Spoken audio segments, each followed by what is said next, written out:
Et dans le 11-12, c'est le moment de retrouver le dossier avec Jean-Claude Pont, coprésident d'Artisans du Oui. Mont de Saint-Malo. Bienvenue. Bonjour. Jean-Claude Pont, vous allez bien? Ça va, Vous ça avez va. passé une belle semaine? Oui, très Ouais. bien.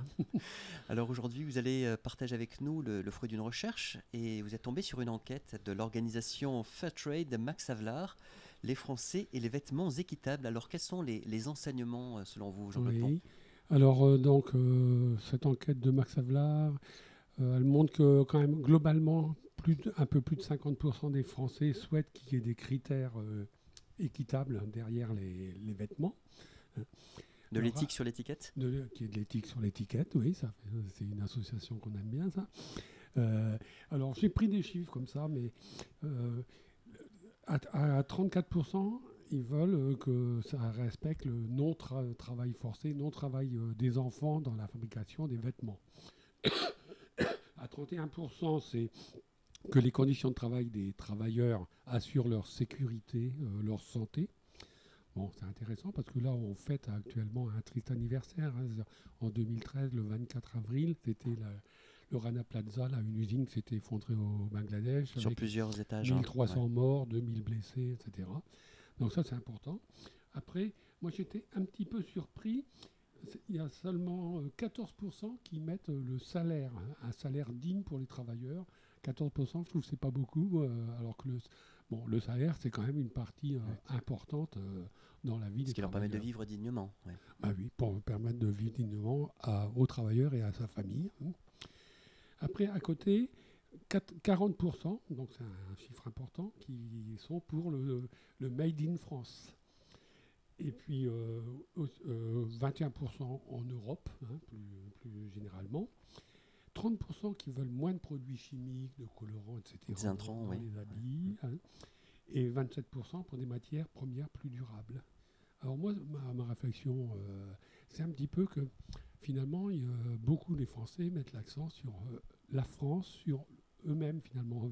C'est peut-être mon interprétation, elle est peut-être fausse, mais du Made in France, qu'on refasse de l'industrie française, qu'on sache, on fait plus confiance à l'industrie française qu'à l'industrie internationale. Après, pour notre santé, nous-mêmes, les consommateurs, on souhaite qu'il n'y ait pas de produits nocifs pour la santé. On est de plus en plus pour l'écologie, pour le reconditionnement, tout ça. Mais je trouve que ces chiffres qui sont plus forts que la défense des producteurs dans les pays du Sud, ça me pose un petit peu problème. Je pense que depuis quelques années, on a abandonné quand même beaucoup l'aide aux pays en voie de développement. On s'est recentré beaucoup sur le Made in France, le franco-français, etc. Je pense que je sais pas, ça m'interroge un petit peu. Alors après, la question qui a été posée aussi, c'était qui doit agir. Donc, à 22%, les Français disent que c'est des grandes enseignes de vêtements, Zara, H&M, enfin je ne vais pas les citer toutes, elles sont connues.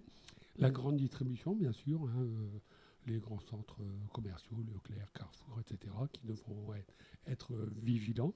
Par rapport donc à la traçabilité, l'origine, Oui, les conditions oui. dans lesquelles sont confectionnés Oui. Alors moi je pense aussi qu'ils soient vigilants sur les vêtements qu'ils mettent. Puis après, moi mon souhait, ça serait qu'il y ait plus de vêtements qui soient labellisés, qu'il y ait une traçabilité marquée. Je pense que c'est pas facile du tout. Hier, en voyant cette enquête, je vais aller sur Internet voir un petit peu sur Saint-Malo où on propose des vêtements équitables. C'est un peu le néant, quoi. Il y a vraiment une petite boutique artisanale qui fait des choses éthiques, qui produit elle-même, etc. Mais sinon, au moins, même s'il y a des produits de ce type-là dans les magasins, c'est pas mis en avant dans leur communication. Si on va sur les sites internet, on voit pas beaucoup de traces de ça. Bon.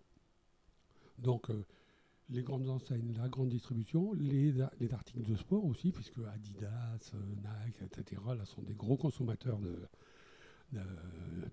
vêtements fabriqués en Chine, en Vous Inde, aviez parlé etc. des marges d'ailleurs Oui. qu'ils réalisent, parce que le coût du travail étant dans ces pays très très très faible, Oui, bien c'est sûr. après une grosse marge qui est donc allouée au marketing, en fait, Oui, à la oui, communication, à la j'ai déjà fait publicité. des chroniques là-dessus, mais c'est vrai que ces grandes marques de sport n'ont pratiquement pas d'usine à elles-mêmes, elle décentralise sous-traite. tout, elle sous-traite à des sous-traiteurs qui vont eux-mêmes sous-traiter à n'importe qui dans ces pays du Sud qui ne respectent pas les règles. Et puis je reprends comme ça de mémoire le maillot de foot de l'équipe de France ou le ballon de foot de l'équipe de France au moment de la Coupe du Monde, des articles qui se vendent à plus de 100 euros, il y a 2 euros au maximum pour les travailleurs dans les pays du Sud. Donc oui, toutes ces grandes marques du sport, c'est à agir. Après, ce qu'ont noté aussi les Français, c'est intéressant, c'est les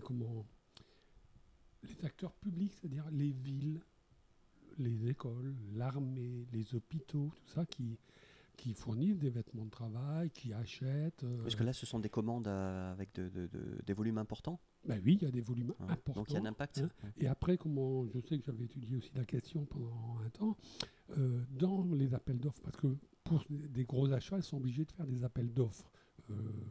Mais il y a toujours, depuis quelques années, la possibilité de mettre des critères sociaux, environnementaux, pour dire non, c'est pas forcément le moins cher qui va être pris, qui va répondre à l'appel d'offres. On peut très bien. On essaie de voir un peu plus à long terme par rapport à l'impact des achats. Oui. Il faut prendre en compte les facteurs écologiques, sociétaux, etc. Bon, ça se fait de plus en plus dans l'alimentation d'ailleurs. Hein.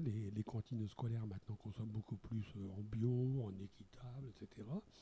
Mais dans le vêtement, dans toutes les autres choses, dans l'électronique, c'est encore loin d'être à avoir cours, quoi. Alors donc après les PME, le luxe, l'industrie du luxe, hein, parce que moi j'ai vu aussi des reportages, j'étais surpris, l'industrie du luxe, les articles qui se vendent très très cher, on se dit qu'ils pourraient mettre quelques euros en plus pour que ça soit fait d'une façon écologique et que leurs producteurs soient bien payés. Ben non, malheureusement c'est pas confirmé. Hein. Après donc on demande aux Français ce qu'ils sont prêts à faire eux pour améliorer les choses. Donc il y a 75% qui se disent, la première réponse, c'est acheter moins. Hein. Alors après, il y a aussi changer d'enseigne, s'ils trouvent qu'une enseigne n'est pas écologique, voire la boycotter, 60%. Payer plus cher, bon, on baisse un petit peu, mais quand même plus de 55% qui disent qu'ils sont prêts à payer plus cher, et 50% à se déplacer, voire à aller loin, s'il le faut, pour trouver des produits équitables.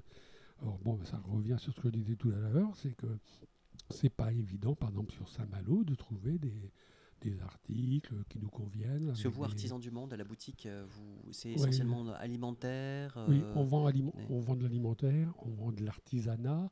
Alors, dans la gamme de produits de Artisans du Monde, globalement, il y a du textile, mais c'est surtout, bon, disons, plutôt des étoiles, des choses comme ça, mais pas vraiment du vêtement. Le vêtement, ça suppose d'avoir un article dans toutes les tailles, en plusieurs couleurs, etc. Ça veut dire aussi d'avoir un stock énorme. Nous, dans une petite boutique, on n'a pas les moyens déjà d'avoir... Ceci dit, vous pouvez communiquer aux consommateurs, aux consommateurs citoyens des informations avec des catalogues pour s'approvisionner avec ce type de vêtements. Oui. Là, mais alors encore, ce matin, je cherchais aussi, il faut aller à la pêche sur Internet pour trouver quelles sont les marques. Alors, les magasins physiques et les sites de vente par correspondance qui peuvent nous satisfaire. Bon, mais c'est un petit peu encore aller à la pêche. Et puis aussi d'avoir un label. Il faut que ce soit labellisé. Donc, dans le textile, dans le vêtement, il n'y a pas encore énormément de labels en France, même si ça existe. Max Havelaar, par exemple, Fairtrade a un label qui reconnaît le côté équitable. Mais bon, le risque, c'est d'avoir des effets d'annonce. Beaucoup de marques maintenant se disent écologiques, etc. J'ai vu aussi, c'est par exemple la viscose. Il y a beaucoup plus de vêtements maintenant en viscose comme un produit écologique. Et bon, j'ai vu des enquêtes qui disent que c'est pas forcément très très écologique. Hein. Donc c'est vrai que pour le consommateur, c'est pas évident de trouver Donc peut mieux faire. Oui, oui. Merci beaucoup Jean-Claude Pont pour ces informations concernant cette enquête. On vous dit à mardi prochain, Pas si de vous le voulez bien. problème pour vous. Ouais, Belle semaine merci. à vous. Au revoir. À vous aussi. Au revoir.